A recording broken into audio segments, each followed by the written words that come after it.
Banks told crypto companies, "Play by our rules."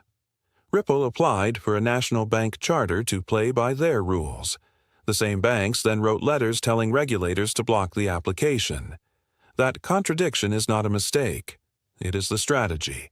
And today, we decode exactly what it means for the Clarity Act and for XRP. The American Bankers Association has spent the last 18 months arguing that crypto companies should be subject to bank-level regulation if they want to offer bank-like products. The argument sounds reasonable. If you want to operate like a bank, comply like a bank. Ripple took that argument seriously. Ripple applied for a national bank charter through the Office of the Comptroller of the Currency, the precise regulatory pathway that bank-level compliance requires. The ABA's response was to write a formal letter to the OC asking regulators to pause and delay approval of Ripple's application, along with applications from Circle and Coinbase, until Congress finishes implementing crypto rules that the ABA is simultaneously lobbying to slow down. The same organization that demanded crypto companies comply with bank rules is now blocking the regulatory process that would make that compliance possible. That is not a policy position. That is a documented contradiction, and it tells you everything you need to know about what this fight is actually about. Today, we decode the ABA strategy, the Clarity Act's real status, the SEC-CFTC agreement that changes the regulatory timeline, and why the White House just publicly attacked the banking lobby on the stablecoin yield question. Let's get into it. Welcome back to the Com Analysts. We read the regulatory architecture behind the lobbying headline. Today, we decode the ABA's documented contradiction on crypto bank charters, the stablecoin yield debate that is the real battlefield underneath the Clarity Act. The SEC-CFTC Memorandum of Understanding that eliminates the biggest institutional deployment delay, and the White House response that confirms which side of this fight the executive branch has chosen. Here is the structural argument the ABA is making and the precise point where the data exposes it as protectionism rather than principle. The ABA's stated concern is deposit flight. Their argument if stablecoin issuers are permitted to offer yield or rewards on stablecoin balances currently ranging from 2 to 4% on platforms like Coinbase and Circle. Depositors will move money out of traditional bank accounts and into stablecoins to capture that yield. Treasury Secretary Bessent has projected the stablecoin market reaching $3 trillion by 2030.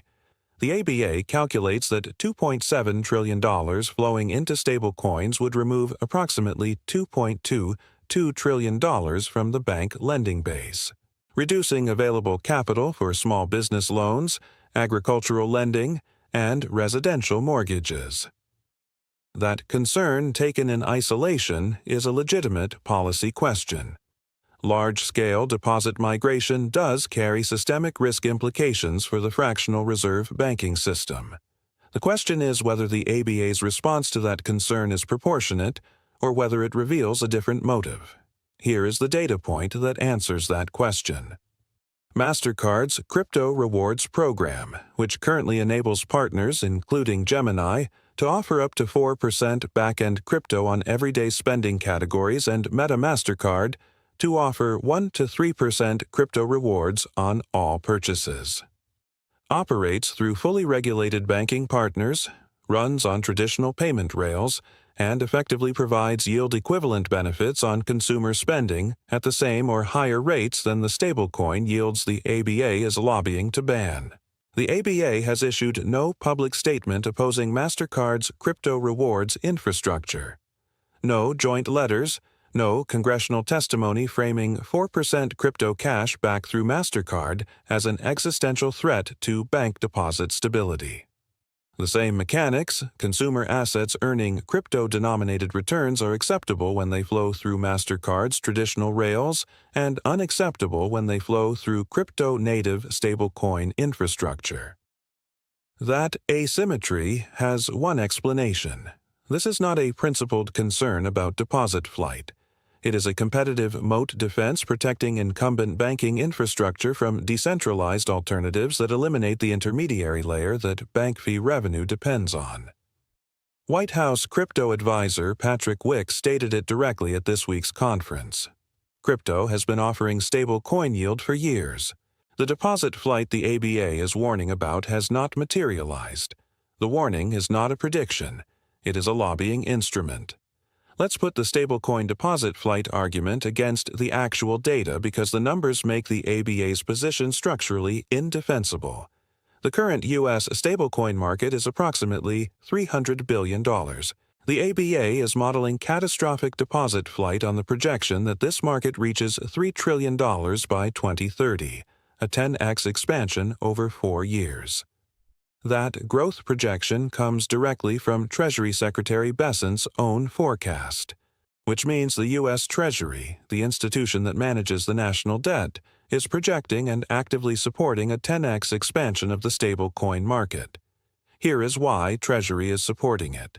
The United States currently issues significant volumes of Treasury bonds and requires buyers to finance ongoing deficit spending. Stablecoin issuers to maintain their dollar peg are required to hold reserves in U.S. Treasury instruments.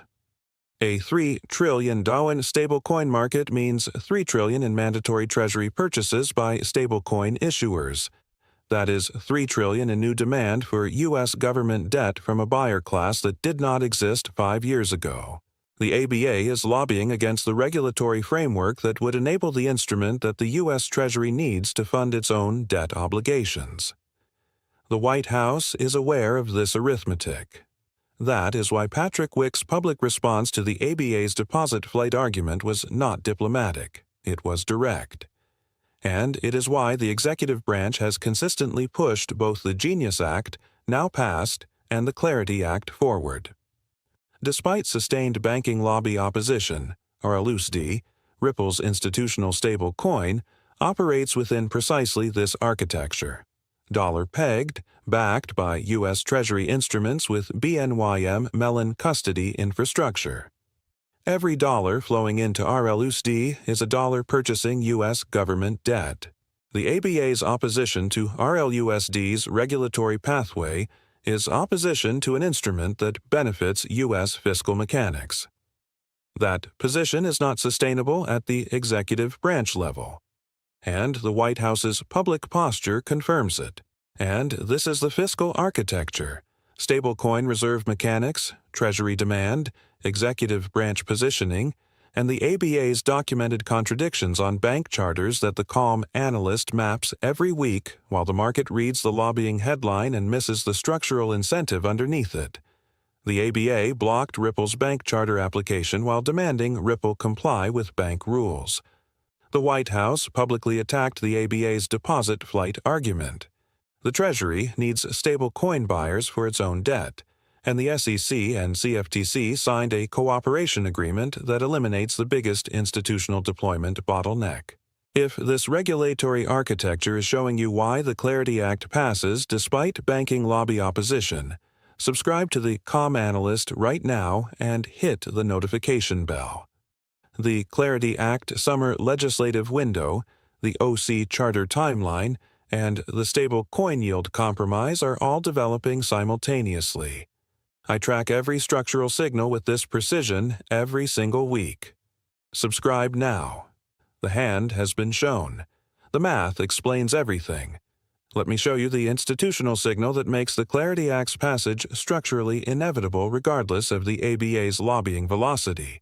This week, SEC Chairman Atkins and CFTC Chairman Pham signed a memorandum of understanding establishing formal coordination between both agencies, shared information protocols, joint product reviews, elimination of duplicative regulatory requirements, and a specific framework for substituted compliance that allows products to satisfy both agencies' requirements through a single approval pathway. The strategic significance of this issue for institutional deployment is precise. In every previous crypto regulatory clarity event, the gap between legislative passage and institutional activation was measured in months because compliance teams at major financial institutions were waiting for the regulatory agencies to operationalize the new framework before committing capital. The SEC and CFTC were historically in jurisdictional competition over crypto asset classification, a turf war that created regulatory ambiguity that compliance teams could not navigate. The EU eliminates that ambiguity before the Clarity Act passes.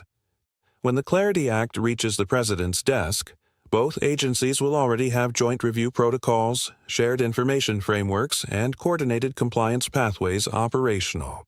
The institutional green light will activate on the day of passage, not 6 months after it, for the $3.25 trillion institutional capital pipeline that has been building compliance infrastructure during the regulatory wait-and-see period. That timing compression is the difference between a gradual inflow and a simultaneous activation event. Here is the specific forward calendar that the ABA lobbying battle and SEC CFTC OU are building toward. Genius Act passed. Stablecoin regulatory framework is law. RLUSD's compliance pathway is confirmed. The foundational stablecoin architecture that powers ODL corridors and institutional XRP settlement is legally operational. OC National Bank charter timeline contested by ABA but advancing. Ripple's application is on record. The OC's mandate is to evaluate applications on documented criteria, not on banking lobby preference timelines. The ABA's letter requesting delay is on record. So is the White House's documented opposition to banking lobby interference with crypto regulatory processes. Clarity Act, Summer 2026, legislative window. SEC CFTC OU is the operational preparation. Both agencies are already coordinating. The institutional capital waiting for this gate to open is documented in ETF inflow data, Bank of America's 4% allocation recommendation, and Franklin Templeton's universal liquidity layer positioning. The ABA showed its hand. The White House showed its response. The regulatory machinery is already moving. Let me leave you with the contradiction that closes the debate. The American Bankers Association told crypto companies to comply with bank rules. Ripple applied for a national bank charter to comply with bank rules. The ABA wrote letters asking regulators to block that application. The ABA then warned that stablecoin yields would trigger deposit flight. Patrick Wick pointed out that stablecoin yields have existed for years, and deposit flight has not materialized. The ABA said nothing about MasterCard's 4% crypto rewards program running through traditional banking rails. One organization, 3 documented contradictions. One consistent through line, blocking decentralized infrastructure from the regulatory access that would make it a legitimate competitor to incumbent banking rails. The White House has chosen a side. The Treasury's fiscal mechanics require stable coin growth. The SEC and CFTC have ended their turf war. The Clarity Act summer window is confirmed, and Ripple's bank charter application, the application the ABA tried to block, is still on the OC's active docket. The ABA showed its hand. The hand confirms the thesis. And institutional capital, guided by the White House's documented position and the Treasury's fiscal arithmetic, is not going to let a lobbying letter determine the outcome. Price is a distraction. The regulatory architecture is the reality, and the math, when you follow it through the fall fiscal and legislative chain, does not lie. I am the calm analyst. The hand has been shown. Now you know what game is being played.